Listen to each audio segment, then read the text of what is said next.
Friends, good afternoon and welcome. My name is Sam Heath, and this is our In the Movement webinar. So this is coming from Equal Justice USA and our Evangelical Network. And our goal and hope with the In the Movement webinar is that we want to engage and elevate voices in the justice movement and talk with those individuals, hear about their work, and see how we can partner with them, see how this relates to us as people of faith, as people who love Jesus, and people wanting to live out of that. So I work at Equal Justice USA, and we're a national group working to repeal the death penalty. We think about what does transformative and restorative justice look like in communities. We think about how do we work at that intersection of public health, racial equity, and criminal justice work to have a posture towards harm that is one of healing rather than one of further violence.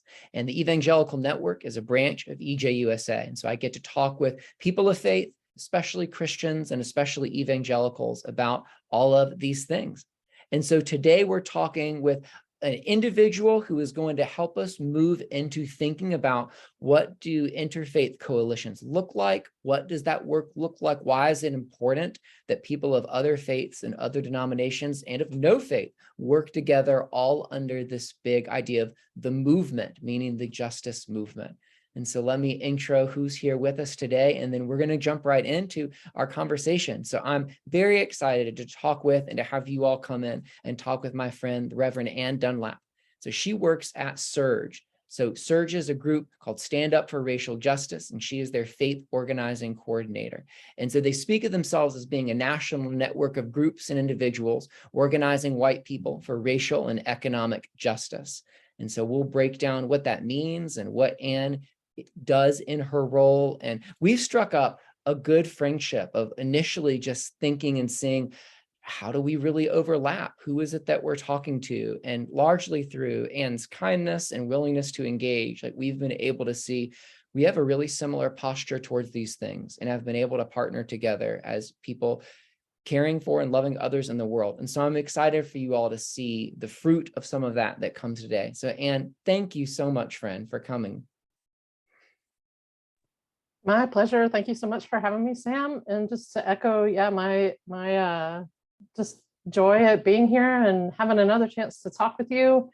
Two conversations together in 2 weeks feels like a real gift. So I'm really excited to be here today. Yeah, so excited. Yeah, Anne and I, we were swapping, bringing each other on different platforms. So I was on, and we'll talk about The Word is Resistance, the podcast that she's hosted for a long time. And we talked about disability justice and a passage that my pastor, because it was in the lectionary, preached on this Sunday. And that led to some really good conversation. Awesome. So a reminder to everybody listening and watching who's here live, keep your questions in mind. Feel free to go ahead and type them into the Q&A. We'll save 5 or 10 minutes at the end for all of those. And anybody watching, you'll also be able to get a recording of this tomorrow morning. And any resources that either we put in the chat or we talk about, I'll also put those in an email to everybody who registers, so you all can check your inboxes for those sometime tomorrow morning. So Anne, take us all the way back. You wrote your first protest letter, I've read, when you were 10. So what was that? And then kind of fast forward from there. But was that the beginning? I love that you asked me this question. I forget sometimes that's in my bio on our website, which is showing up for racial justice, by the way, showing up. People make that error all the time, but just to clear that up. Yeah, I was actually 11. In my memory, I was 10, but my mom photocopied this protest letter and I pulled it out of the files this morning to look at. I realized that I was actually 11. I had just turned 11. I was protesting an ad that I felt like was really offensive that I was seeing on the TV a lot in Austin, Texas, where we were living at the time when my daddy was in seminary. So I wrote them and told them that I was offended and the ad felt discriminatory for this Godfather's pizza place, and that we were gonna not eat there ever again. Yeah, it just makes me smile. Like my 11-year-old, very righteous self. Your commercial with the line, it's like kissing your sister, because that was the thing. Eating this frozen pizza instead of coming to Godfather's is like kissing your sister. is so very inconsiderate and discriminating to most women and children. It infuriates me to see such discrimination still going on. Like, I love the word 11. choice. Wow. And what I had not really thought about until I saw that you were going to ask me this question is that, it's my very first protest, if you will. I threatened a boycott. And I actually won because they wrote me back with an apology. I never saw that commercial on television after that. And they sent us a gift certificate for my family to go and eat there, which I wouldn't let us do for a very long time. I think it was right before we moved away, that I was like, okay, I guess that we can use this. It was one last thing in Austin. So it was actually a win. Like, wow, you can do this and actually change things for the better. Right? Tempted to quit while you're ahead. That would have worked. Yeah. Well, I love kind of putting kind of the adult terminology and framework on this, right? Like it was a protest letter and it led to this boycott, but yet there was this response. I mean, they went through some steps of reconciliation. I mean, they acknowledged the harm, they gave an act of repair. I'm kind of shocked. I wonder if today in 2022, that if a company would do that, if that could still happen. I don't know. Wow. But we're still using these same kinds of, write the letters, boycott the places when the workers actually call for that. The workers hadn't called for that in this case. Lots to learn when you're 11. Yeah, it's like a case study. I love it. Yeah, right. Wow. Also, I'm glad you corrected me of showing up for racial justice. And often my correction of others is that we're not Equal Justice Initiative and that we're EJUSA. So also some things, and language is really important, which is part of what we're getting at right now. Well, what was it in your life or your home or environment around you that got you to a place of wanting to do that or feeling that that was all right? Because, a child doesn't just wake up and naturally think, I'm going to write a letter, I'm going to state this, and I'm going to respond by boycotting. And what circumstances brought you to see those as positive steps? That's such a really good question. And I don't have a specific memory, but my parents surely must have said, if you're that angry, you can write them a letter. And maybe they proofread it because the spelling is I was always a good speller, but these are huge words for an 11-year-old. That's not an easy one. Inconsiderate, and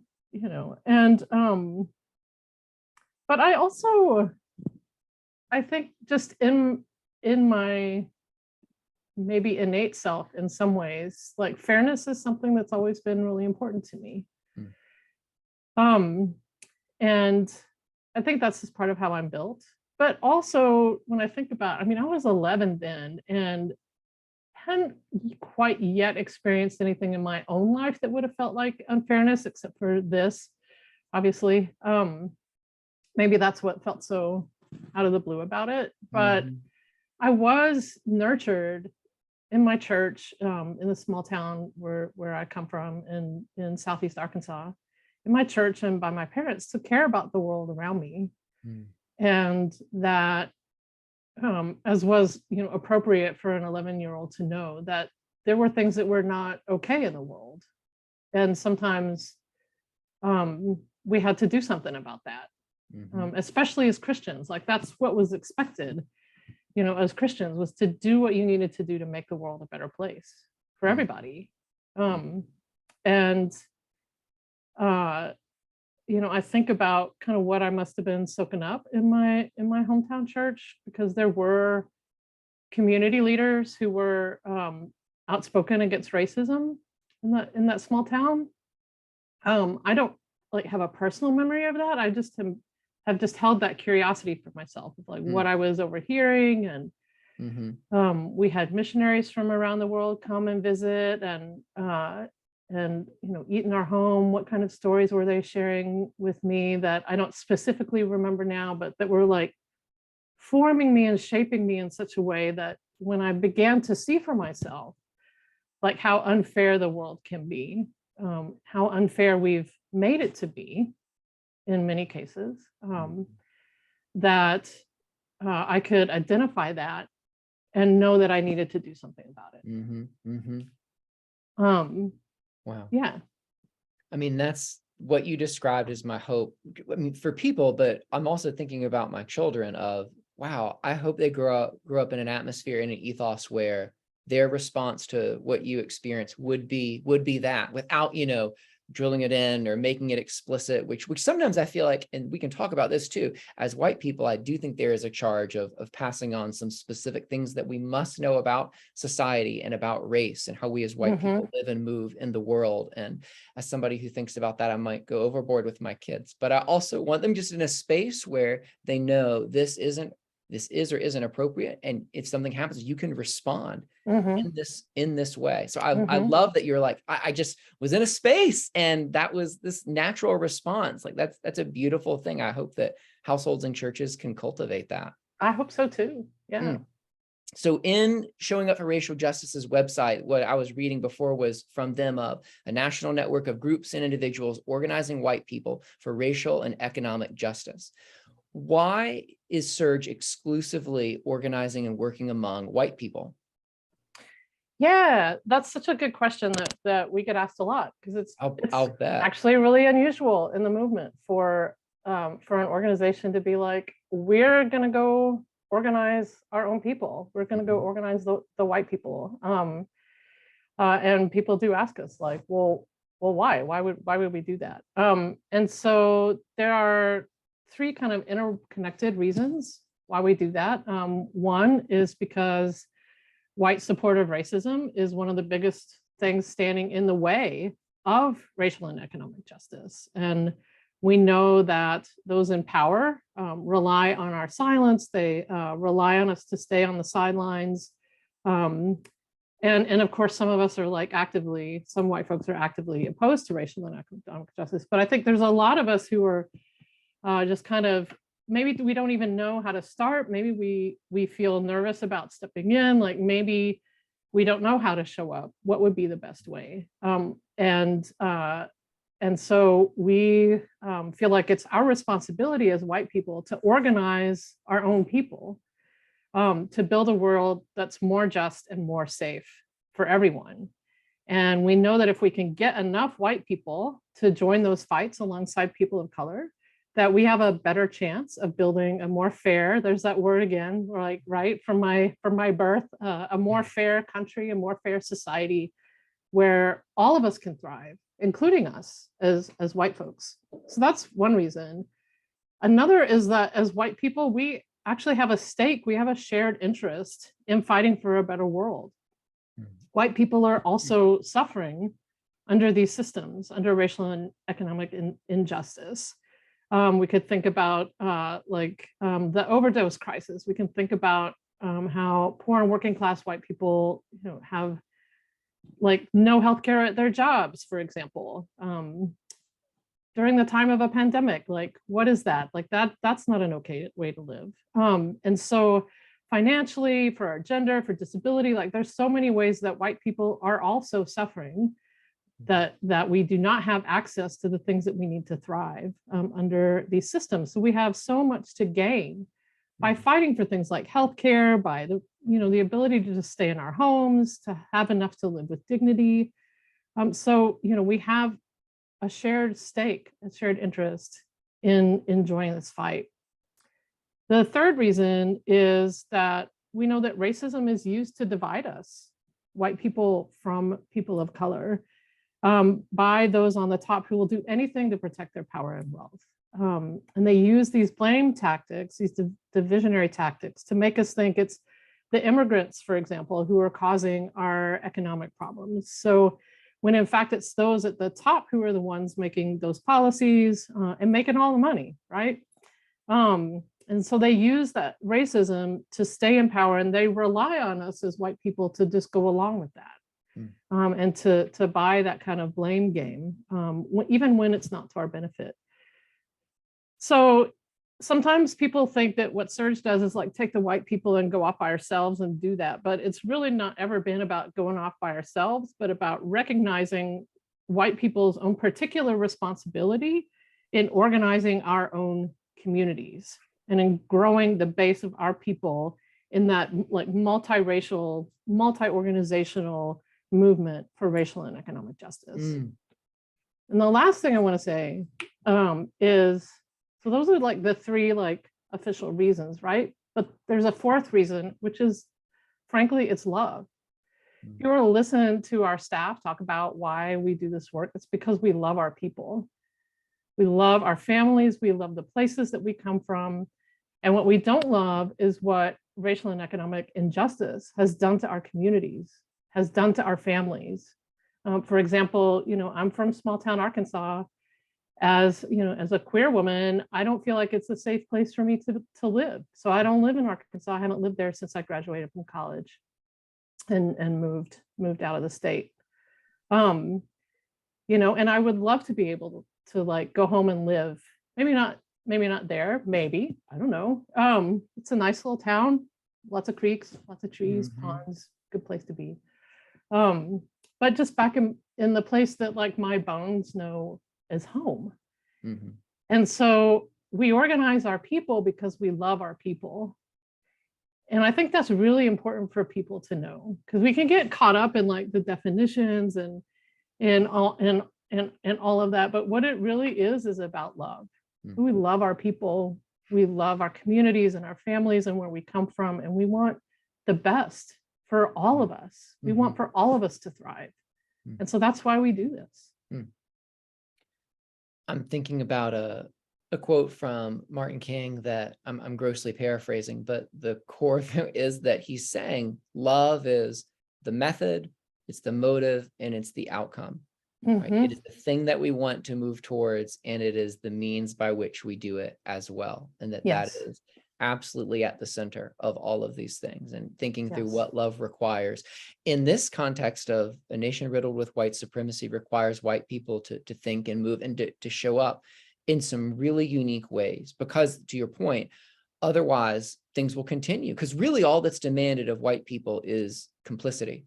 It is to not do anything, right? In a lot of cases for white supremacy to continue, it's so ingrained, it's so embedded, it's so subconscious and within the systems that silence and ignorance around it.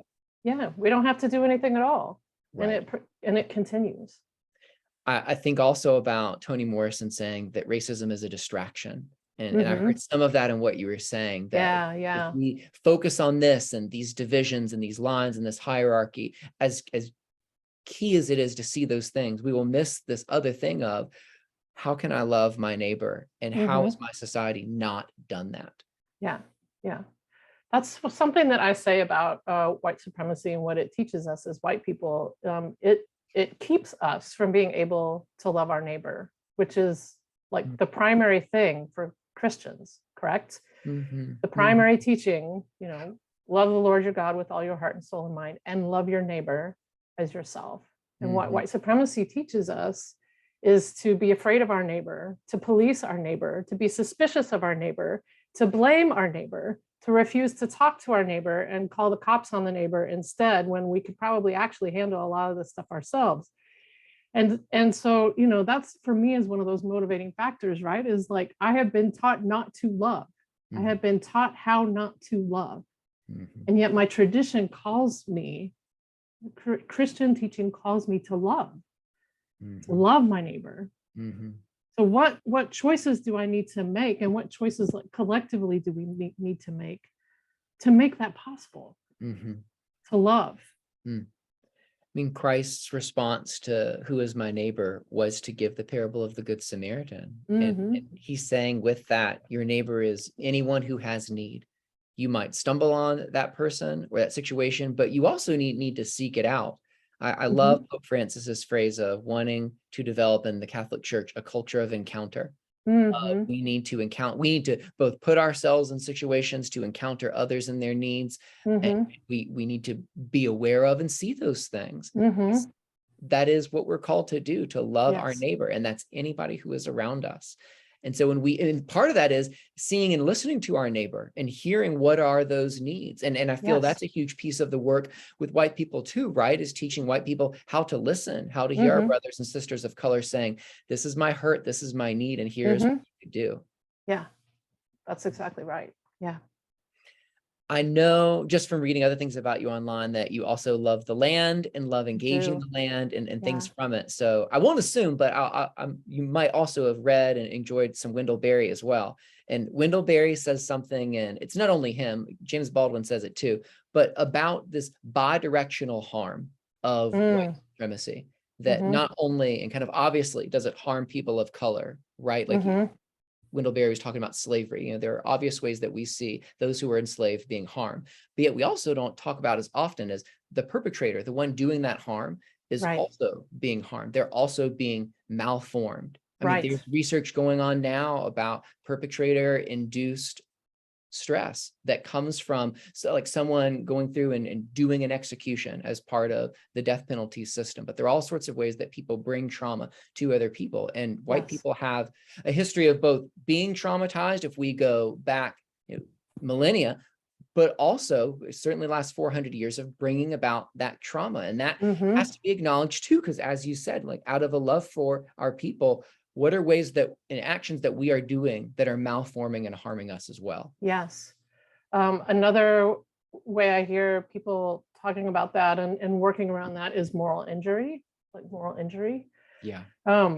Participating in that harm and the harm that then causes us. And those layers of trauma, the trauma that has happened to us as white people, that often gets erased in our national origin story, covered up in like a nice white blanket, and I use white intentionally there. You and I have talked about this. You know, I was on sabbatical this summer, and one of the things that I did was go back to Ireland and Scotland and England to get to know the land, for one thing, like the land ancestry, the spiritual ancestry, and like the familial ancestry of the places that my different lines of my family come from.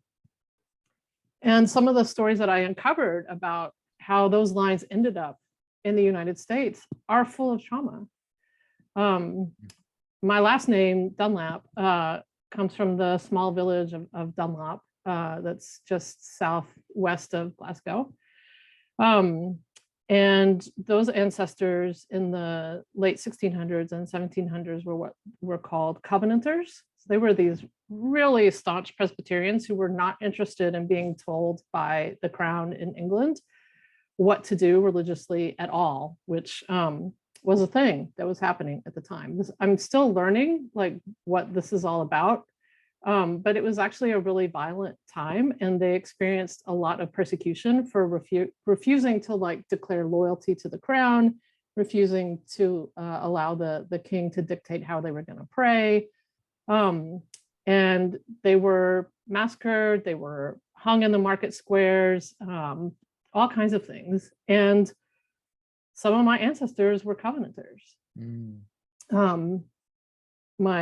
I'm not sure how many far back, 5 or 6 great-grandfather, Reverend William, and his cousin, Alexander, were sent to start the South Carolina colony, you know, under the aegis of the crown as punishment and like a threat for being Covenanters. Like, you can do this, or we will throw you in jail and maybe even kill you and your families. And so, you know, what does that do to a person? Right. Who then, you know, comes to this continent and then inflicts that same kind of trauma on other people.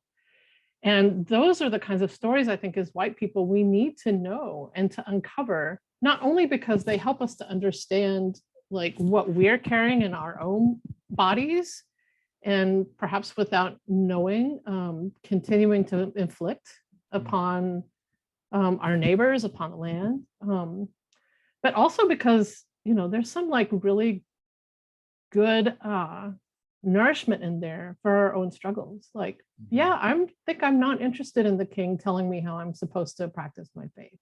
What could that look like right now? You know, what is that kind of like strength of, even if I may not have agreed with them on all things theological, but that strength to do what is right in the face of that kind of persecution. Mhm. And also to hold with compassion, not only my ancestors for the kinds of choices they made, because they could have said like, no, we aren't going to do that. That's wrong. Colonization is wrong. That would have been a nice choice, but they didn't. And like to hold that with some compassion of like, have there been times in my own life when I've been confronted with do what the king says or, get punished? And I opted for doing what the king says because why? Like, I need to put food on the table. I don't want my children to suffer. I don't, whatever reasons that they had for making those choices. It helps me to just hold them and me and all of us in this moment right now, trying to negotiate so many different things that are coming at us and having to make choices, that sometimes are just about survival, our own survival and the survival of those we love. And we don't know what choices we're going to make about that until we're in that moment. And it's messy. There's no purity in it. And that also helps me, like, when I'm reading the stories about Jesus and the people around him, and like, not everybody's agreeing about how they're supposed to be functioning under the massive oppression of the Roman Empire. It's like, oh, this actually makes a lot of sense that there would be some disagreement and some questions. And, it's not because somebody's religion was inferior that needs to be fixed. It's like, this is what it's like to live in a moment like this, to live in a moment of consistent crisis and trying to figure out, like, when it's not even about thriving right now, it's like, how do we even survive? How do we even live? There was an article in Christianity Today about thinking through Matthew 18. And one of the ideas within the article was thinking about how perhaps it's not a realistic goal for the church or relationships to have an absence of conflict, but maybe what characterized Christian relationships and Christian people and churches is when conflict happens, there's certain ways that we respond. Right? We cannot eliminate conflict until Christ returns, but yet in this world now, conflict is inevitable and is not always something to be avoided, and it isn't necessarily inherently negative, but yet the ways that we can respond to that can be sinful and can perpetuate that cycle of violence. And so I'm also speaking this to myself as a parent, right? That makes me feel better of I cannot prevent all of my children's conflict, but yet in those moments, the ways that we respond, that can be part of what characterizes us as a people. And you talking about the disciples and Jews in the Old Testament, in the New Testament, in that first century, thinking through how do we relate to the civic place?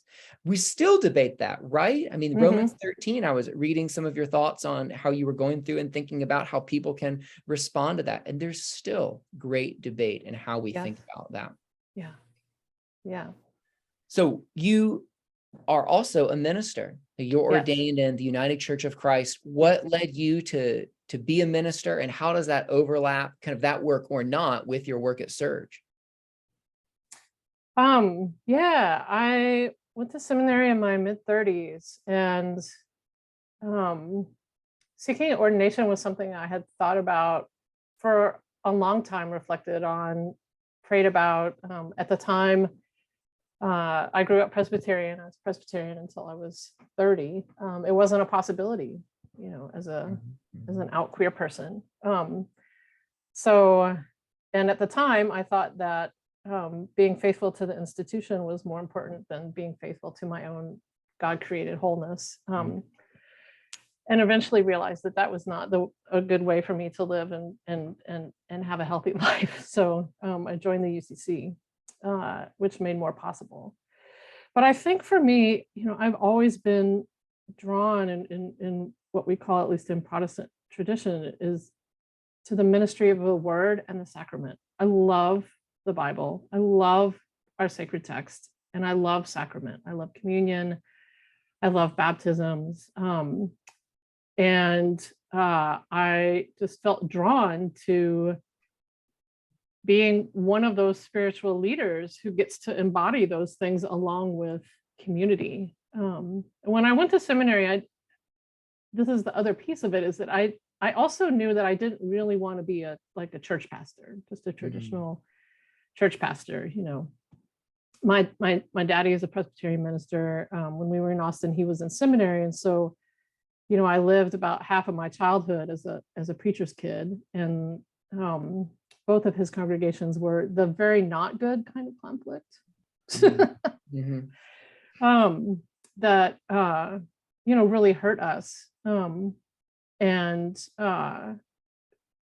caused us a lot of harm. And I was like, I'm not interested in that. I'm not interested in dealing with that kind of stuff. And yet, you know, I love the word, I love sacrament, and I feel drawn to this. I feel drawn to seeking that, you know, that whatever we think ordination is, but that kind of leadership among my people.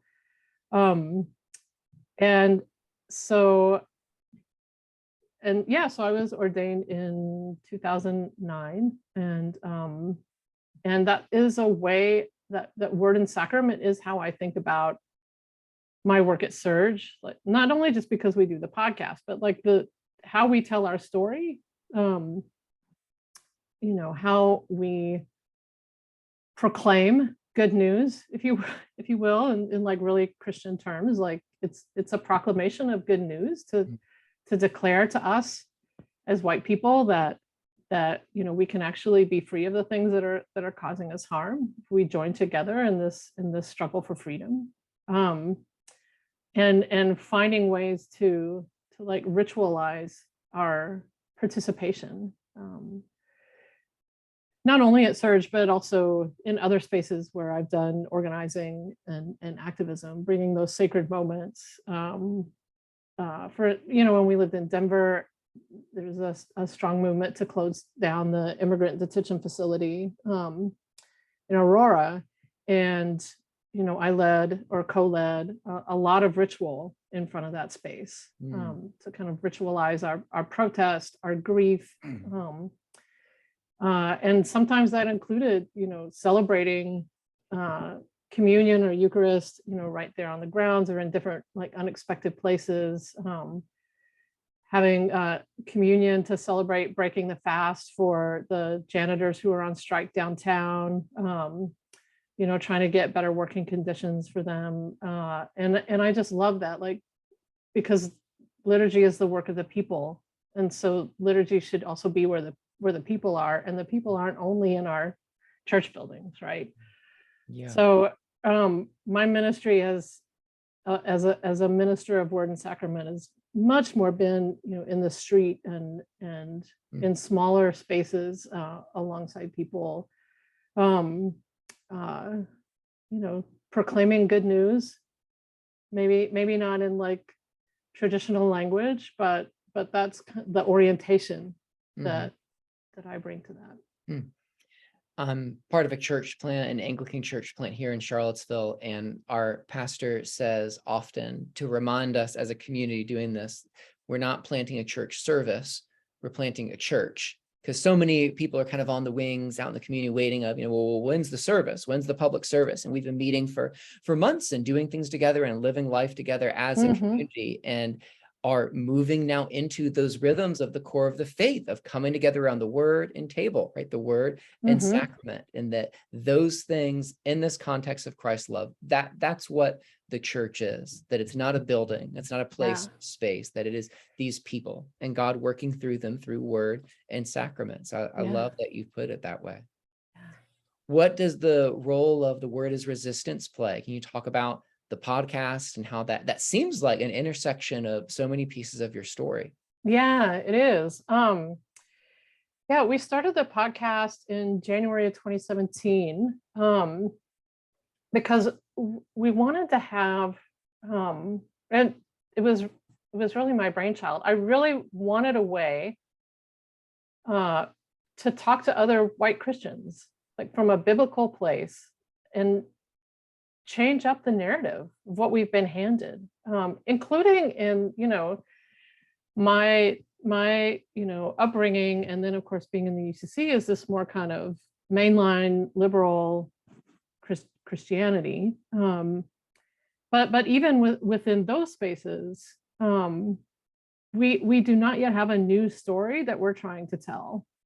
And so I wanted like a space to play around with these texts that we're given every week in the lectionary, and like ask what happens if we bring like an anti-racist lens to these stories. What happens if we, are reading these stories alongside our womanist Bible scholars and theologians, and what happens if we ask, what if the story doesn't mean what we've been told it means for 2,000 years? And to really take seriously the harm that anti-Semitism in particular has done to the way that we understand the Christian story. Mm-hmm. And so, yeah, we've been, gosh, that's 5.5 years now, pretty much every week, because we follow the lectionary. A crew of folks who bring all different kinds of experiences and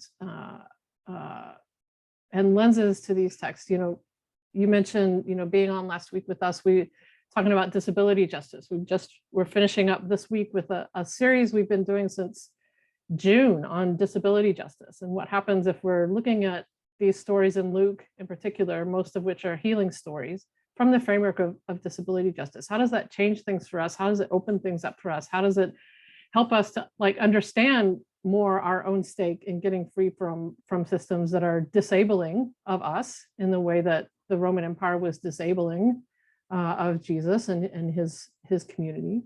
And yeah, I've learned so much. I've learned about just like freeing my voice. There's something, really liberating about speaking out into a public and just letting it be. When I was preaching, I did I've preached in churches, and I did an internship when I was in seminary in a congregation and preaching every week, and it never felt like I could say just really exactly what I thought. That I had to always protect myself, which is probably like some of my own internal stuff around growing up as a preacher's kid in a couple of very dysfunctional churches. But and in this space, and the other contributors have said this too, like just being able to just say the things, the questions that we're wrestling with, the ways in which we ourselves have been harmed by Christian theology and Christian tradition, whether we're queer or we're women, or some of us who are from the South, like starting to make all of those connections and tell a new story about who it is that we're meant to be as a people. So I think it's really cool, and I'm really glad that you were on it. Yeah. Oh, I'm thrilled. I mean, and I was scrolling back and looking through and seeing that there's so much that's there. There's so much content to think through. And I also was thrilled to go to church. I think we recorded on a Monday and to go to church on Sunday and to hear my pastor talk through this passage. And it just opened up so much conversation of this lens and this approach and really thinking through disability justice. Yeah. So your title at SURJ is that you're the faith organizing coordinator, right? And right. It's not Christian organizing coordinator or like evangelical organizing coordinator. So what does it mean that you organize faith or people of faith? Yeah, so we it's a kind of a cumbersome title, to be honest. Faith organizing coordinator, it is a mouthful. But the reason the title is what it is because we really want to emphasize that we are actually organizing. We're trying to move people, faith people in particular, within the broader, umbrella work of SURJ, which is a lot of different pieces. The SURJ faith piece is really about organizing, mobilizing, moving into action, moving into transformation, people of faith, and that's all kinds of people of faith. Predominantly in SURJ, we have Christians and Jews and Unitarian Universalists, but also a smattering of like Buddhists and lots of Quakers who sometimes identify as Christian and sometimes not. Some pagan folks, some Muslim folks, but predominantly those three groups. And so we try to both be able to speak to the commonly held values across those traditions, as well as there are times when we really just need to be speaking to the white Christians. Mm-hmm. we really, the Jewish folks really need to be having a conversation among Jewish folks. Jews have got their own stuff going on because the traditions are also distinct. And the positioning, if you will, of religious traditions within this kind of this structure of white supremacy, which is to say certain traditions have a lot more power than others. Certain traditions are targeted, like, Judaism is targeted and Jews are targeted in a particular way that you use or not, and that Christians are not. And Christians hold a ton of power in this structure. And so sometimes we need to speak particularly, that's why the podcast is directed to white Christians. That's why, we're starting what we're calling liberating Christianity practice circles, where we really want to talk to white Christians in particular, but actually any kinds of Christians who are in small towns, rural places, poor and working class white communities, who are, up kind of on the front lines of the fight against white nationalism, white Christian nationalism. Let's get into a space together to build community and to build some skills to know how to fight back. Like that's a particularly Christian piece. We've got a Jewish space where Jewish folks can talk about that kind of interesting place of both being targeted, but also for Jews who are white, benefiting from that whiteness piece and having that conversation amongst themselves. And so, and then we have our community safety work, which is like for everybody. Even within that, we're like, here's how to talk about community safety with Christian folks. Here's how to talk about community safety with Jewish folks. Here's how to talk about like the resources from our own traditions that can help us to understand, why we're called to build collective safety that doesn't rely on harm and violence to others. What are some of the values or connections that you emphasize between the faiths as a way to both unite them and to show that there are ways that we already are united as we work against this thing and for this other thing? Yeah, I think essentially that like we are committed to building a world where everyone can thrive and where everyone is safe and has what they need to have a good life that is like full of rest and goodness and care and abundance. Not the good life that's like how many yachts and cars you can have lined up in your driveway, but a good life that's like you can count on your neighbors, you can count on your community to support you in times of trouble.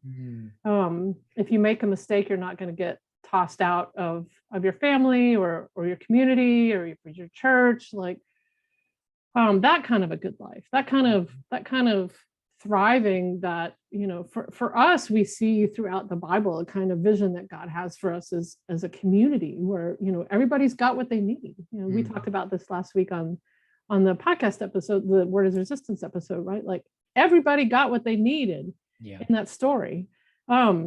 What they needed for their bodies, what they needed for their spirits, what they needed for our mental health, like we've figured out how to do that. Like I think that is like the common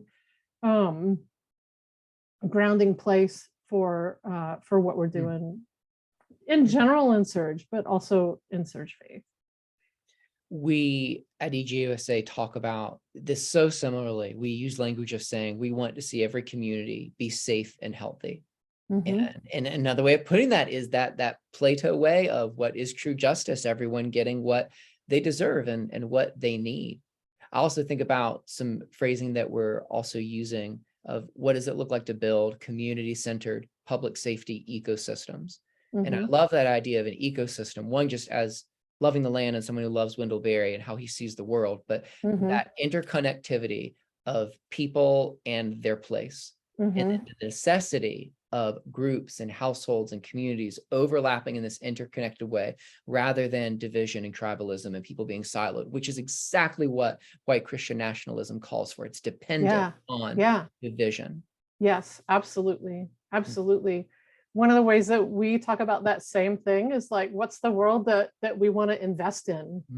Because right now we're investing in a world that creates more division and more violence. I know that you all see that in like the death penalty work, like investing in prisons, investing in more harm. Right. And you know, we're just saying, let's invest in the things that we know bring goodness to our communities. Making sure people are fed, making sure people have access to healthcare and mental health care, making sure there's plenty of green space and nature and place to connect with the land, because that's such a key part of being human, is just being able to connect to land. Making sure that people have shelter, like good shelter, not cockroach infested, you know, water coming through the ceiling shelter, but like good dignified shelter. Investing in those things, and we have the capacity to do that. Right. A friend of mine often says, you know, there is enough already. There is enough already. To have what we need. We just need to learn how to share that, how to redistribute, because those resources of time, talent, and treasure are there. Yes. And we can, I think you used the word earlier of an abundance. How can we work out of a mindset of abundance rather than one of scarcity? And Christians should be great at that, right? Like, we live out of this ultimate abundance of love for our Savior. So why can we not do that in really practical ways as well? Yeah. And so I see in what you're saying so many of the practical benefits of different faiths working together, and of interfaith or multi-faith coalitions, that just those numbers and the reach into communities is larger. But how do you talk through, or what would you say to those who are concerned with, well, wait, I feel unclean or worried or odd, or that it's a dangerous thing to partner with those of other faiths? I mean, I doubt they would say that, but there'd be a level of discomfort that someone might say of, I don't know how far down the road I can partner with someone of another faith before whatever it is that they're afraid of. So how do you encourage people to move past that or lean into that and to still partner? And why is that still okay for other faiths to do? I'll be honest that in my work anyway, I don't encounter that very often. I think the folks that are they're ready to go. Move, like they've either kind of they've gotten over some of that already, and they see the value in that partnership. But I think that what I would say would be, one is like those divisions are what power relies on to perpetuate itself. And if you're here because you know that we need to do something to make things better, like you already know in this place that the harm that's being done is not okay. And so let's choose to work together in it, and we can talk about like what actually is like making you uncomfortable, making you feel like whatever, those things that you said.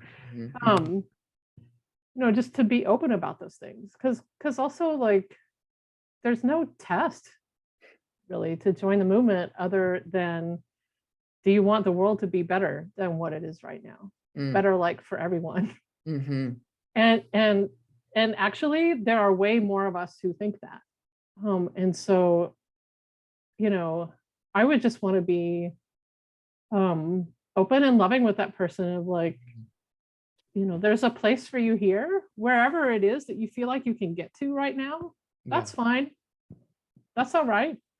And also trust that in the process of doing this work, that they can release some of whatever it is that they're holding on to, that makes them fearful of engaging across traditions like that. Because we're sold so many lies about each other, and that really just benefits power. Like there's nothing to be afraid of, right? Like, that, I know that.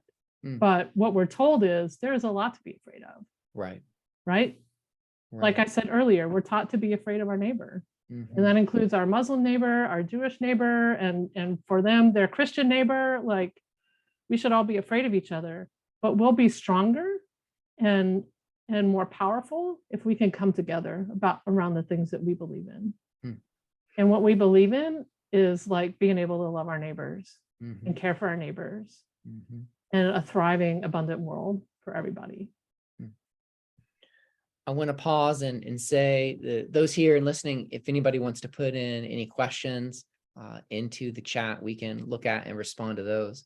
And while you were talking, I was thinking about a friend of mine who's a Presbyterian minister. And on August 12th in 2017 here in Charlottesville, when the Unite the Right rally happened, that he went out as part of the counter protesting group. And he talked about this moment when he was there in the crowd, and, people from Cornell West to, Joe and Jane on the street were there. It was a wide range of people. And he's looking around and seeing signs that are there, both for and against all sorts of things.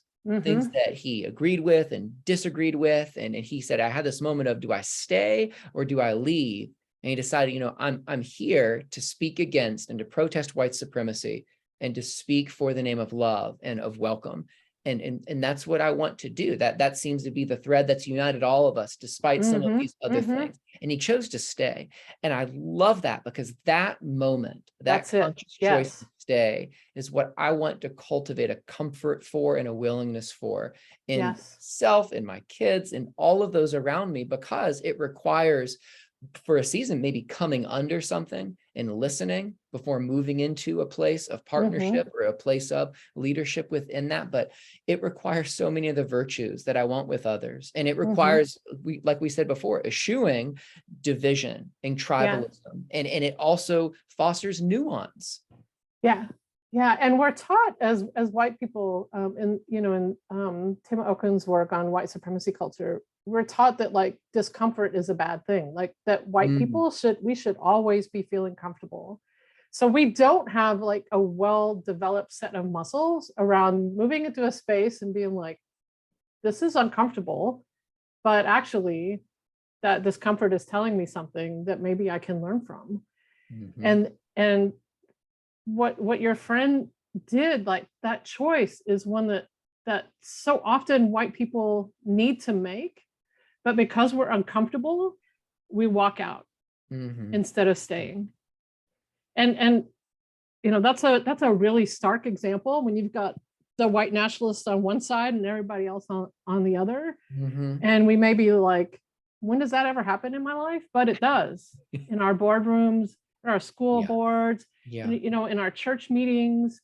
There are often moments when we need to join our elbows, if you will, like we do in the streets, and make that choice to show up for a particular side. And we don't, and we need to, as white folks, we need to recognize that discomfort and be like, all right, we're staying anyway, and we're going to engage this, and we're going to do this, and we're going to show up for what is right. We're going to join in this fight, even if it's something as seemingly small as like, how are we going to allocate our budget for the church this year? More money for, I don't know, pew cushions, or to actually feed people. Very practical example that many people have probably lived through. Another reason I don't want to pastor a church, but well, there's all kinds of forms of ministry, thankfully, right? Not just the pastor at the pulpit with the group. And likewise, all kinds of ways to be involved in movement too, right? It's like we think, that being involved in the movement is like, you are the one out there on the street, you're visible, you've got your sign and you get your picture taken, and you show up in that way. And yes, that's important. Like on a day like that, like August 12th, 2017, that was really important for people to show up in that particular way on that day. And also, there are so many other ways to show up. Not everybody can show up in that way for whatever reason. They're taking care of their kids, they're working 3 jobs, they have a disability that being out in the street like that is not accessible or not safe. Lots of reasons. So we need, the people who are making the food, the people who are doing the healing work afterwards, the people who are making the phone calls, the people who are giving money to make sure, that organizations are well staffed, or you get the people out of jail who just got arrested. Like there's, the ones who are, just making sure that the movement can keep going. And it's often, we can't do it without those folks that we might think are in the background, taking care of the kids, washing the dishes, bringing food to the potluck. my spiritual director that I had in Denver for 10 years would not let me pay her, even though we had this conversation more than once. I was like, are you sure? She's like, this is my contribution to the movement. This is my contribution to making sure justice can happen, is like making sure that you are okay enough to do your work. Yeah. And, she didn't do, I assume, like everybody for free, but like having that kind of understanding, like, are you a healer? Are you a medical provider? Are you a spiritual director, a therapist? Is there some way you can contribute? Maybe it's not on the front lines, if you will, but there is a place for you. There's so many roles, so much need. Maybe you can make phone calls. Like SURJ does a banging job on phone banks. Like maybe you love cold calling people and talking to them about stuff that matters. Like there are those people. There are those people. That is not me, but there are those people. We need those people. We need those people. Maybe that's you. Like, there is a place for you. Right. Well, and what are ways that people can follow you and your work? That's a good question. I would say sign up on our website, which I can send you the link for. There's a particular link to get on the faith mailing list. There's a particular form. I mean, you can find it if you go to our website and go to the faith stuff, and there's a place to like sign up for the faith list, which would also get you on our main SURJ email list as well. But signing up through that link makes sure that you get the faith updates also. So you can hear about what we're doing on the podcast, that we're going to have a listener meetup, the different practice circles that we're having, trainings that we offer, resources that we might be putting out there, etc. SURJ Faith is on Twitter as well. And we have our own Facebook group. In addition to like SURJ's main page, we have a SURJ Faith Facebook group. Folks can join us there. We use that mostly to just post stuff that we're doing. Every week we put the podcast episode up there. The podcast you can find, I think, just about on any platform now where you listen to podcasts, you can find it. The Word is Resistance should pop right up. Great. I'll put all that in the email, and so people can get it, the email sign up, and then especially the Word is Resistance. I'll make sure to have a direct link to that. Okay. Yeah. Okay. Awesome. Friend, thank you for coming. Thank you. Let me pray for you in a second, and we'll continue this work. You are someone, the ways we're talking about this, I'm just reminded of, you are someone that I want doing this work and that I want to partner with. So thank you for same. your struggle and your excitement and your posture towards all of this. Yes. Thank you. Yeah, we continue within the movement. Next month, we're going to talk with, and I would love to hear what you think about this, Anne, if you can see it. Scott Langley is one of the co-founders of Death Penalty Action. He founded it with Abe Bonowitz, and he's coming in November to talk with us about a 20-year project of his called Death Penalty Photo, and he has chronicled for multiple decades pictures that relate to the death penalty, and so much of the death penalty is reliant on text and words and typing, but the images, which can also be abused, are a big piece of the movement as well. And so him capturing those images, we're going to talk to him about those things, because I want people in churches and people of faith seeing those things and not just hearing those stories or reading them, but having that visual as well. So I'm excited for that one coming up too. Beautiful. Well, let me pray for you, and we will close out and send everyone out. Father, thank you that you've brought us here together. We thank you that your table is beautiful and that it is a place that is filled with love. We thank you that you promise a kingdom filled with peace and safety and joy and all of those things that we need. We pray that you would send us out as your workers, as your ambassadors, as people who love you, to do that work well. It is weighty and it is worthy work, and we pray that you would equip us in that to love our neighbors well and deeply. Give us eyes to see and give us the hands to meet the needs that we encounter. We ask these things in your son's name. Amen. Amen. All right. And thank you so much, friend. Always good to see you and talk. Thank you, Sam. Yeah. Thank you. All right. Bye-bye. Bye.